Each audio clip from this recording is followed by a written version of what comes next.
வணக்கம் மக்களே, நான் உங்கள் ஜாஜ் பாய் பேசுகிறேன். நீங்கள் பார்த்துட்டு இருக்கிறது ஏஜே கேட்ரிங்ஸோட ஒரு சூப்பரான ஒரு ரெசிபி. அதே மாதிரி ஏஜே கேட்ரிங்ஸில் இருக்கிற நிறைய கஸ்டமரில் நிறைய பேர் எங்ககிட்ட வந்து ரொம்ப விரும்பி கேட்குற ஒரு டிஷ் இது. ஸோ இதுக்கு நேம் என்னென்னு பார்த்தீங்கன்னா பாசுந்தி அப்படின்வாங்க. இந்த டிஷ்ஷு எப்படி செய்கிறது அப்படின்றத வந்து இன்றைக்கி இந்த வீடியோவில் நம்ம பார்க்க போகிறோம். ஸோ ஒரு 6 பேருக்கு இருந்து ஒரு 7 பேர் சாப்பிட்லாம் இதை, சரிங்களா, சின்ன கப் அளவில்.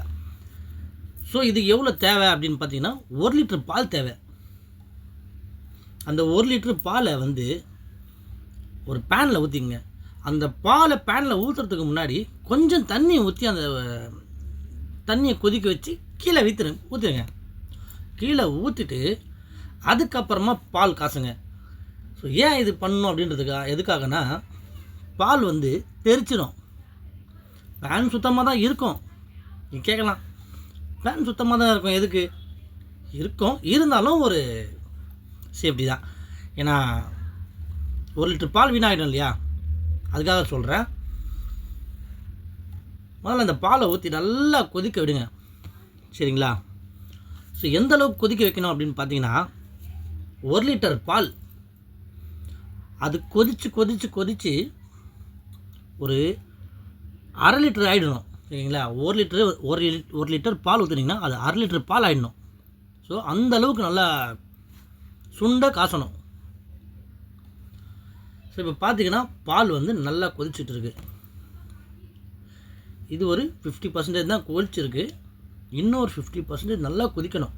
ஸோ அது வரைக்கும் வந்து நல்லா கொதிச்சுக்கிட்டே இருக்கட்டும் பால்.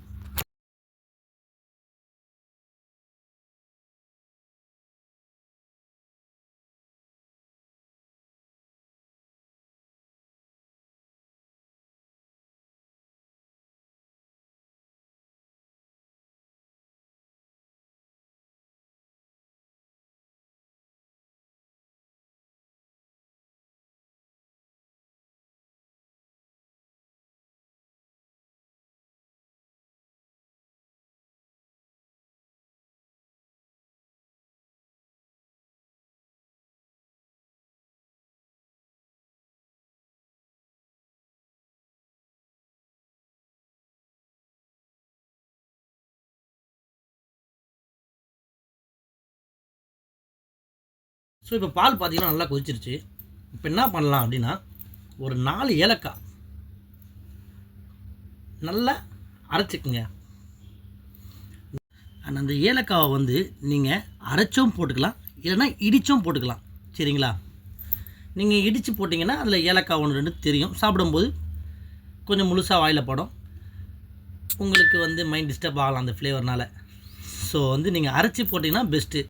ஸோ இதே மாதிரி இன்னொரு 10 நிமிஷம் திருப்பி இந்த ஏலக்காவை போட்டிருக்கோம் இல்லையா, அதனால் இன்னொரு 10 நிமிஷம் நல்லா கொதிக்கட்டும், சரிங்களா.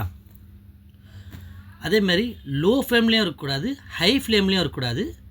மீடியமாக ஒரு ஃப்ளேமில் வச்சு நல்லா கொதிக்க விட்டுடலாம். இப்போ பால் பார்த்திங்கன்னா நல்லா பொங்கி வருது, நல்லா கொதிக்குது. இதை அப்படியே ஒரு 5 மினிட்ஸ் கண்டினியூ பண்ணுவோம்.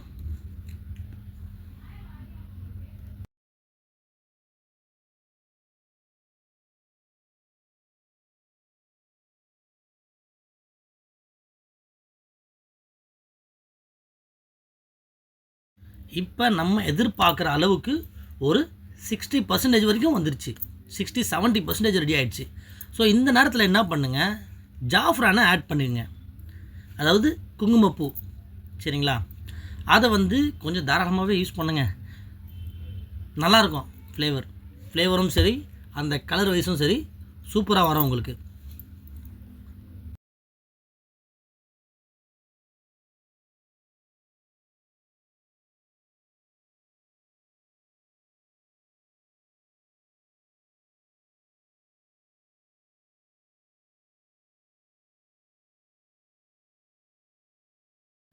நான் பார்த்தீங்கன்னா 1 லிட்டர் பாலுக்கு வந்து ஜாஃப்ரான் 1 கிராம் நான் யூஸ் பண்ணியிருக்கேன். ஸோ நீங்களும் வந்து 1 கிராம் யூஸ் பண்ணலாம், ஒரு 1/2 கிராம் வேணாலும் யூஸ் பண்ணலாம், உங்களோட விருப்பம்தான். இப்போ அந்த ஜாஃப்ரானை ஆட் பண்ணி முடிச்சதுக்கப்புறமா சுகர் ஆட் பண்ணிக்கங்க. சரிங்களா? 1 லிட்டர் பாலுக்கு நான் எவ்வளோ சுகர் ஆட் பண்ணியிருக்கேன் அப்படின்னு பார்த்தீங்கன்னா, ஒரு 100 கிராம்ஸ். சரிங்களா? 100 கிராம்ஸ். அதுக்கு மேலே உங்களுக்கு தேவைன்னா நீங்கள் சர்க்கரை போதுமா, இனிப்பு போதுமா அப்படின்றத ஒரு டேஸ்ட் பண்ணிவிட்டு நீங்கள் வேணும்னா எக்ஸ்ட்ரா கூட ஆட் பண்ணிக்கோங்க. சரிங்களா? ஸோ இந்த சர்க்கரை ஆட் பண்ணும்போது என்ன பண்ணுங்கள், நீங்கள் பாதாம், பிஸ்தா அண்ட் முந்திரி இதை 3மே வந்து கொஞ்சம் மிக்சியில் தூள் பண்ணி போட்டுருந்தாலும் ஓகே தான், இல்லை நீங்கள் வெட்டி போட்டாலும் ஓகே தான். நான் வந்து இதை தூள் பண்ணிட்டேன். சரிங்களா? தூள் பண்ணி நான் யூஸ் பண்ணுறேன். ரொம்ப தூள் பண்ணுறதுனா ரொம்ப அரைச்சிடக்கூடாது, ஒரு மாதிரி ஆகிடும். லைட்டாக மிக்சியில் வந்து ஒரு 2 சுற்று சும்மா குறன்னு இருக்கும். சரிங்களா? அந்த மாதிரி லைட்டாக அரைச்சி யூஸ் பண்ணிக்கோங்க. பாசுந்தியோட ரெசிபி இது தான். சரிங்களா? இப்போ இந்த எல்லாமே போட்டு எல்லாமே ஆட் பண்ணிட்டேன். இப்போ இன்னும் ஒரு 5 மினிட்ஸ் நல்லாவே கொதிக்க விடுவோம். நம்ம எதிர்பார்க்குற பாசுந்தியோட பொசிஷனுக்கு 80% ரெடி. சரிங்களா? இன்னும் ஒரு 10 to 20% இன்னும் கொஞ்சம் நல்லா கொதிக்க விடணும். அதாவது ஹை ஃப்ளேம்லேயும் இல்லாமல் லோ ஃப்ளேம்லேயும் இல்லாமல் மீடியம் ஃப்ளேமில். சரிங்களா? மீடியம் ஃப்ளேம் வச்சு அழகாக பண்ணலாம். இப்போ பார்த்தீங்கன்னா 90% கிட்ட ரெடி நம்ம பாசுந்தி.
இப்போ நம்மளோட ரெசிபி ரெடி பாசுந்தி. இதை அப்படியே என்ன பண்ணலாம், இந்த கொதிக்கிற இந்த பேன்லேருந்து கேஸ் ஆஃப் பண்ணிவிட்டு வேறு ஒரு பவுலில் ஷிஃப்ட் பண்ணிடலாம். வேறு ஒரு பவுலில் ஷிஃப்ட் பண்ணிவிட்டு அதை அப்படியே எடுத்துகிட்டு போகாமல் கொஞ்சம் மேலே வந்து ஜாஃப்ரானையும் அண்டு நீங்கள் ஃபஸ்ட்டு வந்து அரைச்சி நான் யூஸ் பண்ணேன்னு சொன்னேன் இல்லையா, நட்ஸ் எல்லாமே. இப்போ என்ன பண்ணணும், கொஞ்சம் நட்ஸ் வந்து மேலே போடுறதுக்காக கொஞ்சம் கட் பண்ணி வச்சுக்கணும். அந்த கட் பண்ண நட்ஸை என்ன பண்ணுங்கள், அப்படியே மேலக்கா கொஞ்சம் ஜாஃப்ரானையும் அந்த நட்ஸையும் கொஞ்சம் போடணும். இப்படி பார்க்க எவ்வளோ கலர்ஃபுல்லாக இருக்குது பாருங்கள். பார்க்கும்போதே அது சாப்பிடணும் அப்படின்ற மாதிரி உங்களுக்கு ஒரு மைண்ட் செட் வருதா, அதுதான் பாசுந்தி. இது வந்து நம்ம ஆளுங்க வந்து அதிகமாக லைக் பண்ணுறாங்களோ இல்லையோ, நார்த் சைடு அந்த சைடில் இருக்காங்க இல்லையா, இந்த நார்த் சைடு இருக்காங்க இல்லையா, அவங்களுக்கு வந்து ரொம்ப பிடிச்சமான டிஷ்ஷு. இப்போ இதை வந்து பாஸ்மதி வேறு பவுலில் ஷிஃப்ட் பண்ணி அதை அப்படியே எடுத்துகிட்டு போய் என்ன பண்ணுங்கள், ஃப்ரிட்ஜில் வந்து நார்மல், அதாவது ஃப்ரீஸும் ஆகக்கூடாது, நார்மல் கீழே டெம்பரேச்சரும் இல்லாமல் அதுக்கு சென்டராக ஒரு கேப் வரும் இல்லையா, அந்த இடத்துல வச்சு ஒரு 1/2 hour வச்சுட்டு எடுத்து சாப்பிட்டு பாருங்கள். இதோட டேஸ்ட்டு வேறு லெவலில் இருக்கும். நான் சொன்ன ரெசிபி உங்களுக்கு புரிஞ்சிருந்துச்சுன்னா ட்ரை பண்ணி பாருங்கள். அப்படி ஏதாவது டவுட் ஏதாவது இருந்துச்சுன்னா மறக்காமல் கமெண்ட்டில் சொல்லுங்கள். நம்ம வீடியோ உங்களுக்கு பிடிச்சிருந்தா லைக் பண்ணுங்கள், ஷேர் பண்ணுங்கள். மறக்காமல் ஏதாவது டவுட்னா கமெண்ட்டில் சொல்லுங்கள். அதுக்கும் முன்னாடி நம்ம சேனலில் சப்ஸ்கிரைப் பண்ணி வச்சுருங்க. இதேமாரி நிறைய வீடியோ உங்களுக்கு வந்துகிட்டே இருக்கும்.